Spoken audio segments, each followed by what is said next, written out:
യോഹന്നാന്റെ സുവിശേഷം 21 7 തിരുവചനം. യേശു സ്നേഹിച്ചിരുന്ന ആ ശിഷ്യൻ പത്രോസിനോട് പറഞ്ഞു, അത് കർത്താവാണ്. അത് കർത്താവാണെന്ന് കേട്ടപ്പോൾ ശിമയോൻ പത്രോസ് താൻ നഗ്നനായിരുന്നതുകൊണ്ട് പുറങ്കുപ്പായം എടുത്ത് ധരിച്ച് കടലിലേക്ക് ചാടി. ഈശോയിൽ ഏറ്റവും സ്നേഹമുള്ളവരെ, യോഹന്നാന്റെ സുവിശേഷം 20 നമ്മൾ കാണുന്നുണ്ട്.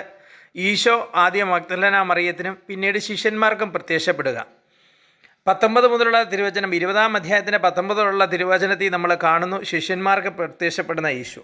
അതിനുശേഷം ശിഷ്യന്മാരെ പരിശുദ്ധാത്മാവ് കൊണ്ട് നിറയ്ക്കുക, അവർക്ക് അഭിഷേകം കൊടുക്കുക. 22, 23, 24 തിരുവചനം വായിക്കുമ്പോൾ നമ്മൾ ഇങ്ങനെയാണ് കാണുന്നത്: നിങ്ങൾ ആരുടെ പാപങ്ങൾ ക്ഷമിക്കുമോ അവർ ക്ഷമിക്കപ്പെട്ടിരിക്കും, ആരുടെ പാപങ്ങൾ ബന്ധിക്കപ്പെടും എന്ന് പറഞ്ഞ് അവർക്ക് വലിയൊരു ഉത്തരവാദിത്തം കൊടുത്ത് ഈശോയെ മറ്റുള്ളവർക്ക് കൊടുക്കാൻ, പിശാചുക്കളെ ബഹിഷ്കരിക്കാൻ, രോഗികളെ സുഖപ്പെടുത്താൻ, ഈശോയുടെ സുവിശേഷം ലോകം എത്തിക്കാനായിട്ടുള്ള വലിയ ഉത്തരവാദിത്തം കൊടുത്ത് ശിഷ്യന്മാരെ പറഞ്ഞയക്കുന്ന ഈശോ.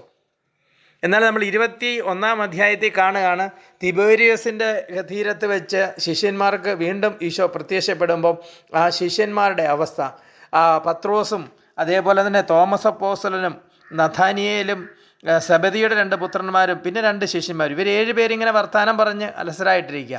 അവരുടെ കൊടുത്ത അവരെ ഏൽപ്പിച്ച ഉത്തരവാദിത്തം വിട്ടിട്ട് അവർ സംസാരിച്ചിരിക്കുമ്പോൾ പത്രോസ് പറയാം, ഞാൻ കടലിലേക്ക് പോവാം, വീണ്ടും മത്സ്യം പിടിക്കാൻ പോവാം. ഇപ്പം കൂടെ 6 ശിഷ്യന്മാരോടും ചേർന്നു. എന്നിട്ട് അവർ രാത്രി മുഴുവൻ പോയി കഷ്ടപ്പെട്ടിട്ട് അവർക്കൊന്നും കിട്ടിയില്ല. പുലർച്ചെയായപ്പോൾ തീരത്തേക്ക് വരുമ്പോഴാണ് ആ തീരത്ത് നിൽക്കുന്ന ഈശോ, തീരത്ത് നിൽക്കുന്ന കർത്താവ്. അവർക്ക് കർത്താവിനെ മനസ്സിലാകുന്നില്ല. അതുകൊണ്ട് തന്നെ കർത്താവരോട് ചോദിച്ചു, നിങ്ങൾക്ക് മീൻ വല്ലതും കിട്ടിയോ? അവർ പറഞ്ഞു, ഒന്നും കിട്ടിയില്ല. അപ്പോൾ കർത്താവ് പറയുക, നിങ്ങൾ വള്ളത്തിൻ്റെ വലത് സൈഡിലേക്ക് വലയിറക്കുക.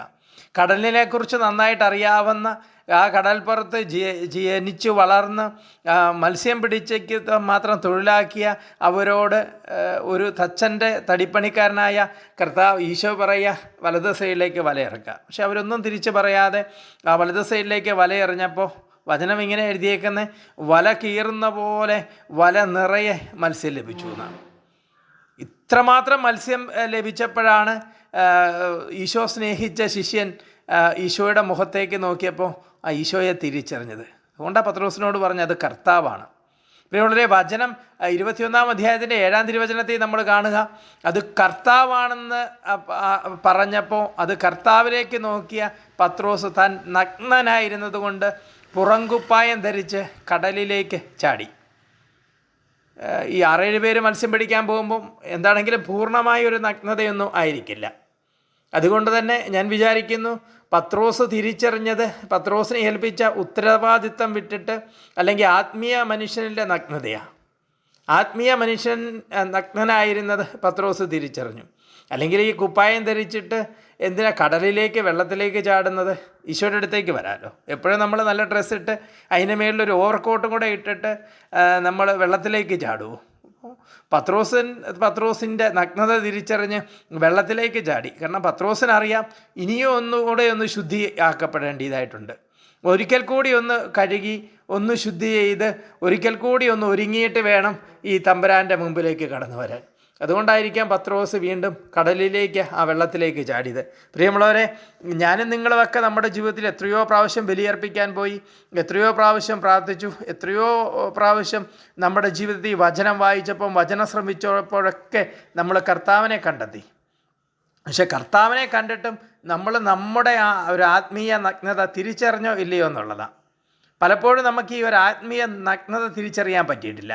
നമ്മളെ ഏൽപ്പിച്ച ഉത്തരവാദിത്തങ്ങൾ നമുക്ക് തിരിച്ചു വരാൻ പറ്റിയില്ല. എന്നെയും നിങ്ങളെയും തമ്പുരാൻ വിളിച്ചിരിക്കുന്നത്, നമുക്ക് തന്ന ഉത്തരവാദിത്വം എന്ന് പറയുന്നത് മറ്റൊരു ക്രിസ്തുവായിട്ട് ജീവിക്കാൻ വേണ്ടിയാണ്.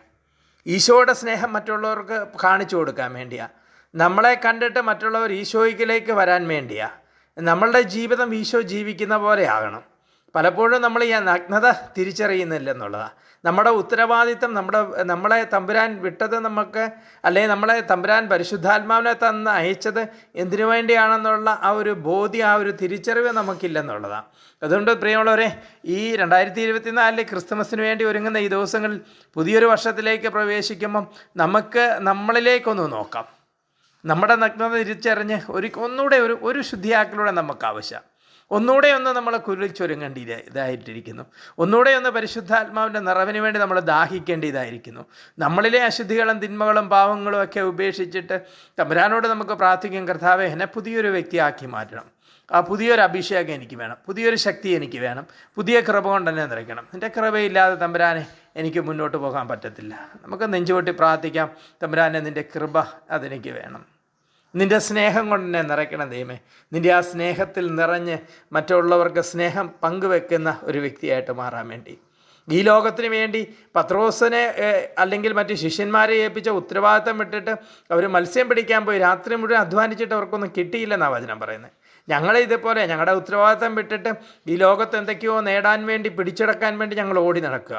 ഞങ്ങളുടെ അധ്വാനമൊക്കെ വൃഥ ആകുമെന്നോ സ്വരുക്കൂട്ടി വെക്കുന്നോ സ്വത്തോ സമ്പത്തോ പൈസയോ ഒന്നുമല്ല, ബാങ്ക് ബാലൻസ് ഒന്നും പിന്നീട് ഉപകരിക്കത്തില്ലെന്നുള്ള ആ ഒരു ബോധ്യം നമുക്ക് ഇപ്പോഴേ വേണം. അതിന് നമ്മളുടെ ആത്മീയ നഗ്നത തിരിച്ചറിഞ്ഞ് നമ്മൾ തമ്പുരാനോട് ചേർന്നായിരിക്കുക എന്നുള്ള. സമ്പത്ത് കൂട്ടി വെച്ചിട്ട് സ്വത്ത് ചേർത്ത് വെച്ചിട്ട് എന്തൊക്കെയോ പിടിച്ചിടക്കിയിട്ട് അവസാനം ശൂന്യതയായ ഒരുപാട് പേരെ എനിക്കറിയാം.